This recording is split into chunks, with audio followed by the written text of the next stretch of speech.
네, 이슈플러스 오늘의 전국 상황 살펴보겠습니다. 조기현 전 더불어민주당 법률위 부위원장, 원영섭 전 국민의힘 미디어 법률단장 나오셨습니다. 어서 오세요. 안녕하세요. 네, 오늘 2시부터 국회 법사위에서 조희대 청문회가 펼쳐지고 있는데 조희대 대법원장뿐만 아니라 모든 증인이 불출석했습니다. 그런데도 이렇게 강행한 이유가 뭘까요? 일단 나오지 않은 것이 이 국회법상 의무를 위반한 것이죠. 실시하기로 예정이 돼 있었고 청문회의 목적은 조희대 대법원장의 대선 개입 의혹 규명을 위한 청문회입니다. 당연히 나왔어야 되죠. 그 대법원장이 국회 청문회나 출석한 전례가 없다는 이유로 나오지 않았지만 이번에 대선 개입 의혹은 그 자체가 전례 없는 일입니다. 그리고 뿐만 아니라 지기현 판사의 3월 8일 구속 취소 결정 그 자체가 전례 없는 일입니다. 이게 우리나라 사법 역사에서 전례 없던 일이고 그 발생한 기간이 12.3 비상계엄 내란 이후에 국가적 혼란이 지속되는 상황에서 특정한 목적으로 정치에 관여한 게 아니냐는 의혹이 제기된 것이고 그 과정에서 이 전례 없는 일들이 발생했기 때문에 이 진상 규명을 위한 것이어서 당연히 출석했어야 됩니다.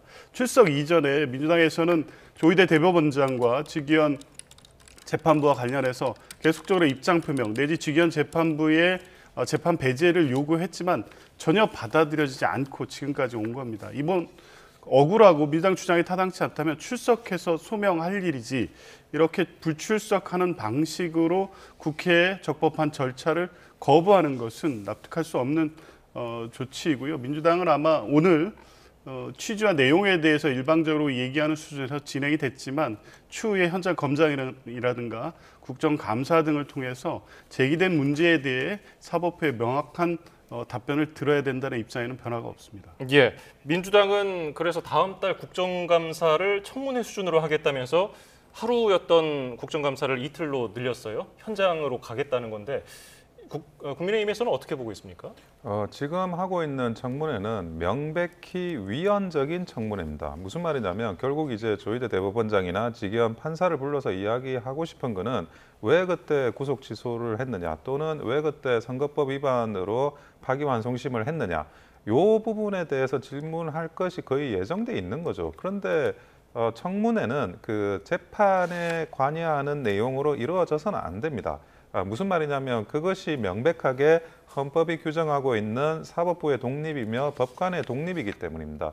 게다가 만약에 조희대 대법원장 이하 법관들이 현직 법관들이 재판의 내용과 관련해 가지고 진술을 하든 안 하든 여기에 출석을 한다는 거는 그거는 위헌적인 국회 운영 그러니까 민주당의 거대 여당의 그런 횡포에 따른 위헌적인 국회 운영에 대해서 공범이 되는 것에 불과하기 때문에 당연히 조희대 대법원장이나 그 이하 현직 법관들이 나와서는 안 되는 청문회라고 볼 수밖에 없습니다. 그러나 그럼에도 불구하고 현장 검증 형식으로 하겠다라는 것은 결국 그 민주당에서 대법원의 어떤 사법부에 압력을 넣기 위해서 그런 어떤 그 사진 한 장을 얻기 위한 그런 현장 검증이라고 볼 수밖에 없고 여기가 무슨 어떤 그 사고가 일어난 장소도 아니고 그런 걸 도대체 현장 검증을 한다 그래서 얻어갈 수 있는 게 뭐가 있는지도 알 수가 없는 상황입니다.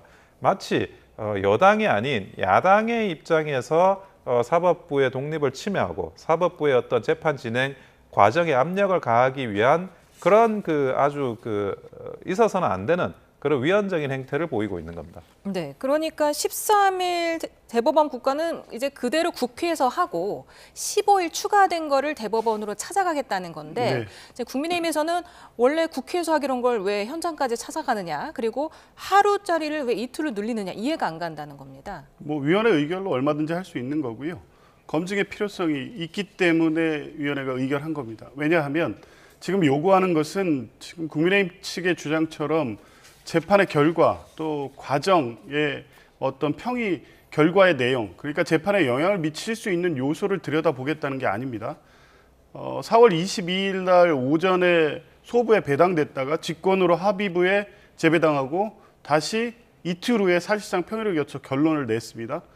그런데 이 심리는 그날부터 개시된 4월 22일 개시됐다고 봐야 되는데 이틀 만에 결론을 낼 수 있느냐는 겁니다. 기록 검토는 제대로 됐느냐는 겁니다. 이 부분에 대해서 국회 법사위에서 계속 법원 행정처장에도 물었지만 명확한 답변이 없고 또 일관된 답변을 또 하지도 않습니다. 그래서 현장에 가서 로그 기록, 검토 기록의 확인, 그리고 이 대법원 진행하기 위해서 보고된 문서 이런 걸 통해서 사법행정이 정상적으로 작동했는지를 확인하겠다는 겁니다. 이 부분에 대해서 대법원이 진작에 요구하는 자료를 제출했다면 현장 검증할 필요가 없었겠죠. 제출도 하지 않고 명확한 답변도 하지 않기 때문에 지금 이 제기된 의혹 중에 국정감사를 통해 확인할 부분을 국회에서 단순히 법원행정처장을 통해서 묻고 답하는 걸 넘어서 현장 확인을 통해서 이 사법행정이 잘못됐는지 그 과정에서 실제 조희대 대법원장의 대선 개입 의도와 목적이 있었는지를 확인할 필요성 때문에 하루를 늘려야 되고 직접 현장에 가서 확인을 하겠다는 겁니다. 예, 이른바 민주당에서 제기한 사인 회동설, 오늘 청문회에 녹취 제보자라든지 이런 인물들이 증인으로 나왔으면은 이 의혹이 좀 명확하게 풀리지 않았을까요? 지금 의혹은 다 풀렸습니다. 명백하게 가짜 뉴스고요. 그것이 AI 음성을 기초로 한 그런 그 일각의 유튜브가 한 의혹 제기에 대해서 서영교 의원이나 이런 그 국회의원들이 민주당의 국회의원들이 면책 특권에 숨어서 마치 이 가짜 의혹이 있는 것처럼 부풀려 간 게 이 사건의 핵심입니다. 그래서 그 의혹과 관련해서 과연 의혹이 있느냐? 의혹은 모두 해명됐다라고 보고요. 거기에 더 가짜 뉴스를 만든 거에 대한 그 민주당의 그리고 그 여러 관련자들의 책임이 문제가 돼야 됩니다. 그런데 이걸 거꾸로 사법부에 또는 대법원에 이런 그 회동설에 대해서 뭘 밝히라고 거꾸로 이야기를 한다라는 게 그게 납득이 되지 않고, 그리고 제보자가 나와야 될 거 아닙니까? 근데 제보자도 나올 수가 없죠. AI 가짜 뉴스라는 게 명확하게 밝혀진 상황에서 제보자라는 사람 자체가 존재하지 않는 거죠. 그런데 이런 것들을 사실은 그 어떤 안건으로 올려가지고 뭘 풀어보겠다라고 하는 게 그게 도무지 이게 청문회가 단순히 위헌을 넘어서 가지고 엄밀히 일종의 그 면책특권 뒤에 수많은 있지만 정말 이게 좀 범죄적인 그런 그 청문회라고 아니할 수 없는 그런 상황입니다. 네.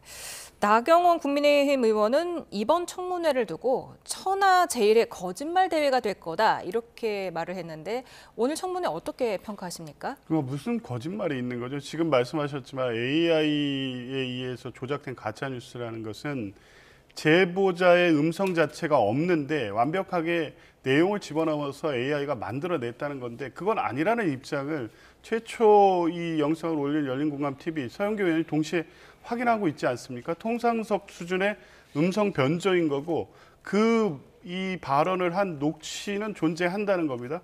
제보자가 존재하고요. 또 복수의 제보자까지 확인했다는 게 최초 의혹을 제기한 의원들의 입장입니다. 다만 이런 사건에서는 아직 제보자가 신원 공개를 꺼리고 있는 상황이기 때문에 직접 불러내는데 한계가 있었던 거고요. 불러냈다면 저도 좋았을 거라고 생각합니다만 당사자가 전원 불출석하는 상황에서 그들을 불러낸다 한들 지금 나경원 의원이 얘기하는 것처럼 가짜뉴스의 유포자라는 정치적 공방의 대상만 될 뿐이 명확했기 때문에 나오지 못한 것으로 보고요. 사인회동설은 조희대 대법원장의 대선 개입 의혹이라는 핵심적 본질적 사안을 뒷받침하는 유력한 제보로 판단했던 거고요. 다만 이제 추가적인 어떤 사실 확인이 필요한 거는 분명해 보입니다. 이후 과정에서 국정감사까지 가는 상황에서 제보자의 어떤 신빙성 또 추가적인 제보자의 진술이 확보될 수 있다면 아마 국정감사에서 추가 내용을 밝힐 수 있을 것으로 봅니다. 예. 자, 그런가 하면은 대법감사위에서 직위원 부장판사에 대해서 관련 의혹에 대해 결론 보류 판단을 내렸거든요. 이 점은 어떻게 평가하십니까? 저는 저 판단은 결론 보류라는 표현을 쓰기에는 좀 맞지 않다. 지금 현재까지 확인된 사실관계만으로는 직무 관련성을 인정하기 어렵다라는 거는 그 징계할 그 건덕지가 없다 이런 이야기를 지금 하는 거거든요. 그래서 이거는 결론 보류가 아니라 지기현 판사가 결백하다라는 결론을 낸 거죠. 그래서 지금까지 지기현 판사에 대한 그런 각종 음해나 이런 의혹 제기라는 게 얼마나 근거가 없었는지를 보여주는 겁니다.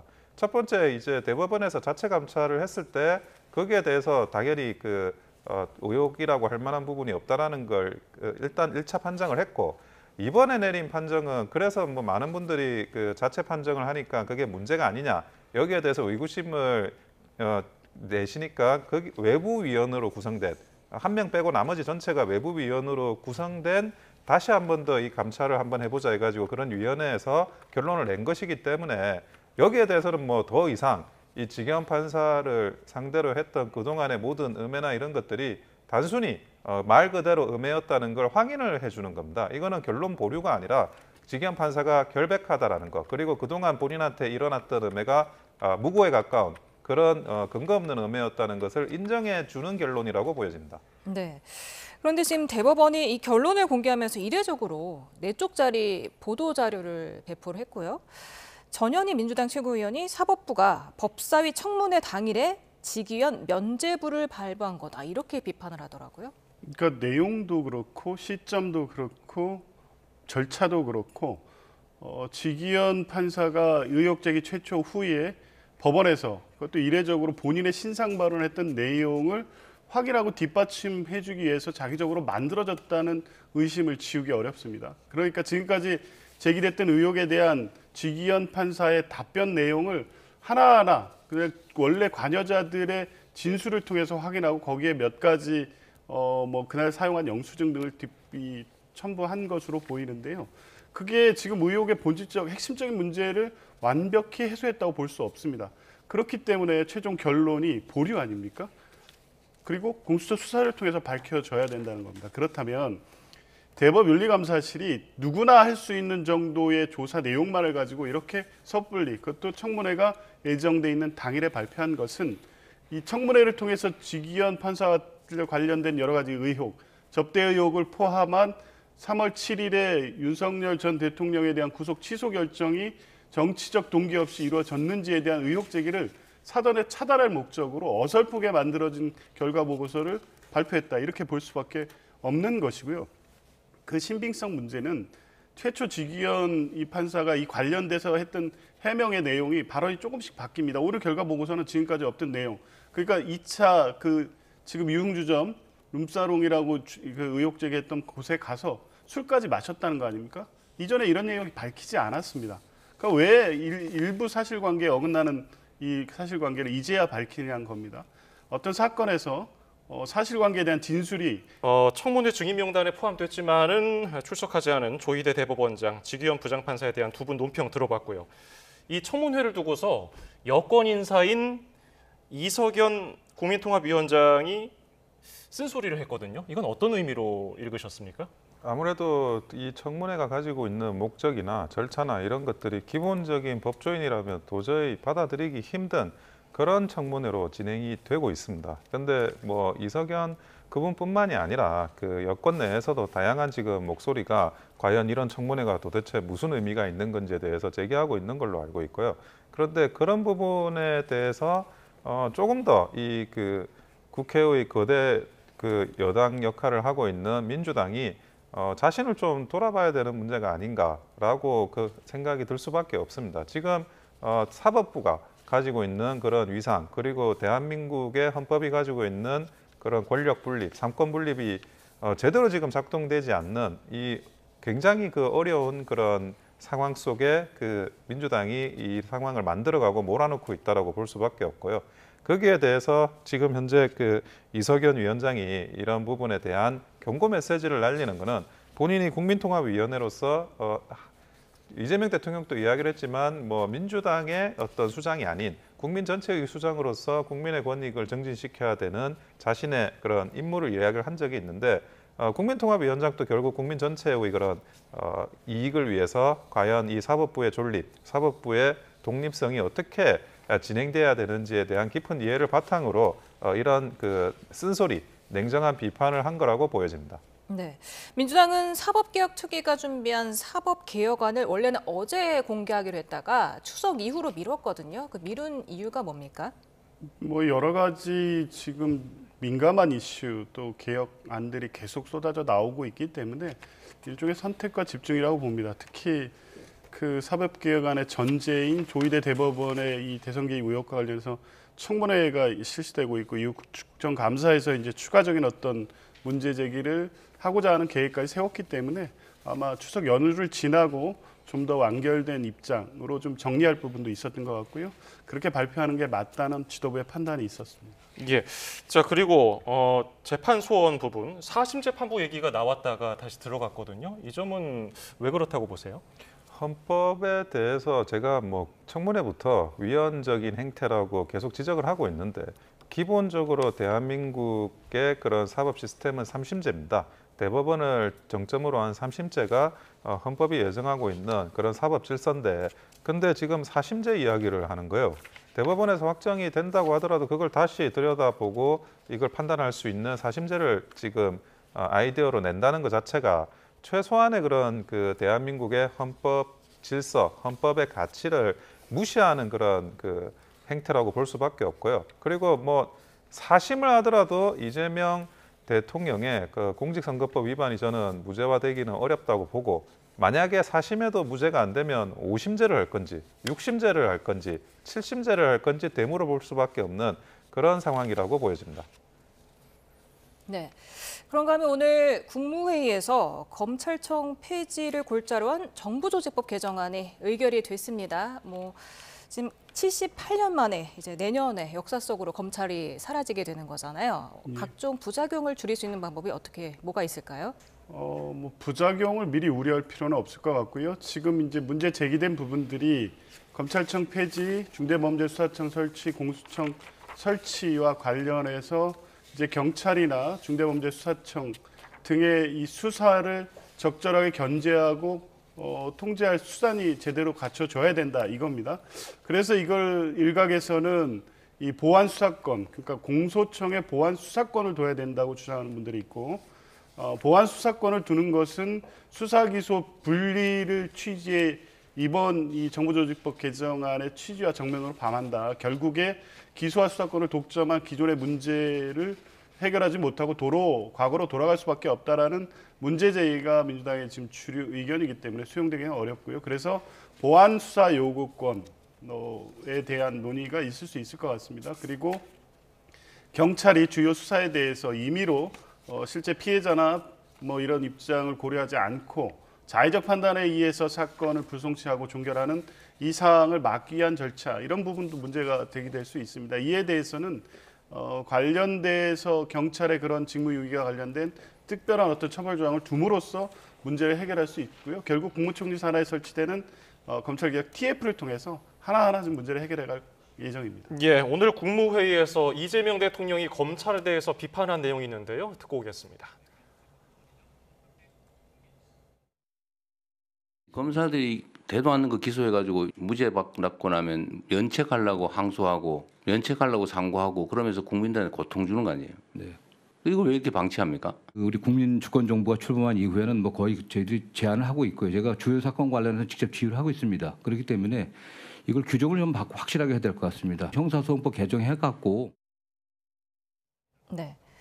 그러니까 이재명 대통령 말씀대로 1심에서 무죄가 나온 사건에 대해서 검찰이 항소와 상고를 남용해서 국민에게 고통을 주고 있다. 그러니까 이제 정성호 법무부 장관이 명백한 법률 관계를 다투는 것 외에는 항소를 못하는 식으로 형사소송법을 개정해야겠다 이렇게 답변을 했는데 어떻게 들으셨습니까? 그거는 좀 그 상황에 대한 인식이 다른 것 같은데요. 무슨 말이냐면 우리나라는 전반적으로 그 무죄 판결률이 굉장히 낮습니다. 그러니까 그 애초에 공소 제기를 할 때부터 굉장히 엄격하게 검찰에서 판단을 해서 정말 유죄가 날 만한 사건만을 공소를 제기하기 때문에 실제로 그 무죄율이 높거나 그런 것은 전혀 아니에요. 근데 이런 상황에서 만약에 그 1심에서 무죄를 맞았다고 하더라도 2심에서 당연히 유무죄에 대한 판단을 할 수 있고 그 1심에서 무죄를 한 것이 만약 2심에도 무죄를 한다 그러면 그거는 그때 아마 3심으로 가는 것까지는 글쎄요. 이거를 좀 교정하는 그런 부분들의 제한이 있을지는 모르겠지만 단순히 1심에서 무죄를 했다? 그런데 2심으로 가지 말고 이제 항소를 하지 말자. 그건 오히려 잘못된 범죄자를 놔주는 그런 상황도 될 수가 있는 겁니다. 그래서 저는 1심 무죄 가지고 항소하는 거에 대해서 이렇게 제한을 하자라고 하는 그런 논의가 결국 이제 그 범죄자들만 또 좋아하는 그런 상황이 될 수 있다는 우려를 하지 않을 수가 없고요. 그래서 아마 본인에 대한 어떤 그 항소, 상고 이런 검찰의 불복 절차에 대한 그런 거에 대한 비판을 에둘러 지금 약간 다른 사건에 넣어가지고 한 게 아닌가라는 그런 추측입니다. 예, 반론 들어보죠. 네. 지금 이 사건 그 관련돼서 오늘 대통령이 언급한 내용이 지금 이재명 대통령의 지금 중지된 사건 어디에 해당되는 사건이 있죠? 그러니까 모든 검찰 개혁이나 법원 개혁과 관련된 언급만 하면 이재명 대통령의 사건과 연결시키는데 구체적인 근거를 말씀해 주셔야 되고요. 이 관련된 제도가 있습니다. 미국 같은 경우에 이중위험 금지 제도라고 해서 1심 무죄 받은 사건은 항소를 금지하고 있습니다. 그리고 오늘 대통령의 언급 과정에서도 나왔지만 1심 무죄 사건은 검찰은 무조건 항소 제기합니다. 항소심에 가서 무죄가 유죄로 뒤바뀌는 경우 5%입니다. 그리고 항소심의 유죄가 대법원에 가서 뒤바뀌는 경우 1%입니다. 1%가 좀 넘을 겁니다, 아마.